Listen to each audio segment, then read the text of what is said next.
Sanam Shantyaei joins us live from Tehran. Sanam, in the run-up to the election, you've been zeroing in on young voters. Do you think they could determine the outcome of these elections? We have to remember that this is one of the most youthful populations in the region. Some 60% are actually under 30, and they make up half of the electorate. So, of course, their voice matters. And over the past days, certainly during the campaigning, we've been speaking to both moderates and conservatives, and both sides are saying they want to have their voices heard. Specifically, the moderates saying, we went out in 2013 and voted for President Hassan Rouhani, and we want to see even more changes. For the conservative youth of the country, they want the next Majlis, which is the parliament, to actually toe the line of the supreme leader and actually still continue the learnings of the Islamic Revolution.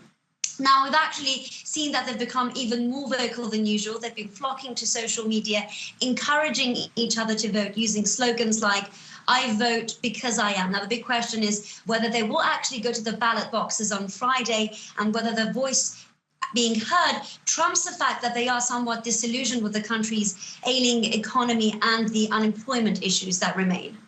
Sanam, give us a sense of how important these elections are. Do you think they could end up being a turning point for the country?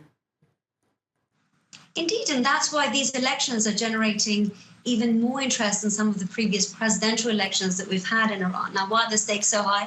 This is the first actual parliamentary poll that Iran is holding since the implementation of the nuclear deal. It certainly attests of a more moderate President Hassan Rouhani's popularity, and it's an opportunity for him to garner more support in the country's parliament, which is currently more conservative dominated, and they have been opposed to his policies from the outset.